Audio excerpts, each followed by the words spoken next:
now as we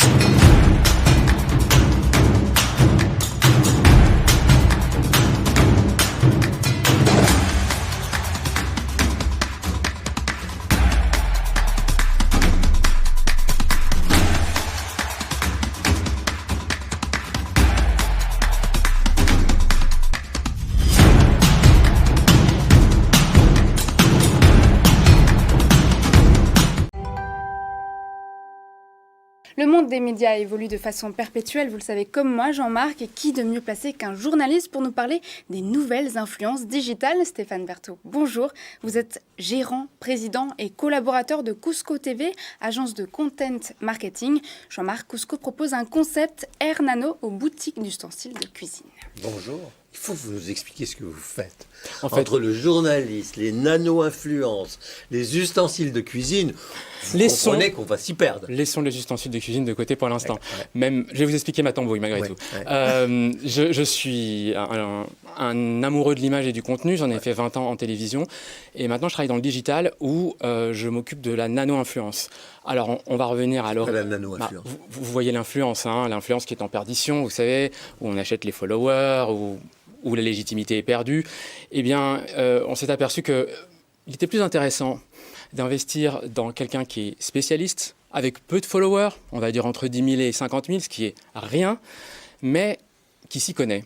Et donc, qui a une légitimité, car on peut le dire, les grandes stars de l'influence ont perdu leur légitimité. C'est-à-dire les influenceurs dont tout le monde... Ils ont perdu leur... Imaginez, j'ai regardé votre Facebook, vous avez à peu près 10 000 personnes qui vous suivent. Bon, Caroline Receveur... j'ai 40 000. J'ai vu ça. Caroline Receveur, une des grandes stars de l'influence, 600 000 personnes. Ah oui, et bien malgré tout, pour un conseil boursier, voyez-vous, ce serait peut-être plutôt vers vous que j'irai. Sachant que si vous allez envoyer un message, les gens qui vous suivent, ce sont des gens qui ont une appétence pour ce que vous faites, alors que les 600 000 personnes de Caroline Receveur, ils ne réagissent pas de la même façon, il y a moins de... Voilà. Et ce qu'on appelle la portée organique, elle a une portée organique assez faible par rapport à un message. Le pourcentage de gens qui vont être touchés est infime. Alors que vous, sur un conseil économique, j'imagine que vous allez avoir des gens qui vont être... Donc vous utilisez ce ciblage-là, en fait, c'est ça. Finalement, c'est trouver des Exactement. Disciples pour vendre Tout. C'est-à-dire qu'en fait, on a une équipe de nano-influenceurs. On a été, moi, ça me rappelle mes années télé, c'est-à-dire on a été faire un casting. Ah non, vous avez un... Complètement. On a créé un format autour des ustensiles de cuisine qui serait vendu par un de nos nano-influenceurs qui serait François Constantin, qui est l'un des plus grands percussionnistes de France. Et c'est ludique, c'est amusant, il a une très belle communauté. Et donc vous le vendez auprès des fabricants d'ustensiles de cuisine. Exactement. Des gens comme Le Creuset ou des gens comme ça. Exactement. Évidemment, du bruit dans la cuisine, on adorerait évidemment, par définition. Ouais. Et de l'autre côté, évidemment, on répond à toutes les marques qui souhaitent communiquer de cette façon. Ouais. Ça marche là ou... Ah bah la nano-influence, de toute façon, c'est l'avenir de l'influence, c'est ça qui va sauver l'influence. Il faut savoir que le taux d'engagement de l'influence digitale, qui est déjà assez fort, hein, il est de 2 à 3%, la nano-influence, c'est 6%. Et donc les marques vont payer moins cher. Elles vont avoir des gens beaucoup plus dans leur incarné. Elles ont souvent des messages, des luttes, des discours. C'est des gens qui sont complètement impliqués dans quelque chose. Ça change radicalement de l'influence telle qu'on l'a vécu. Donc votre métier, c'est de les repérer. De les préparer. De les valoriser.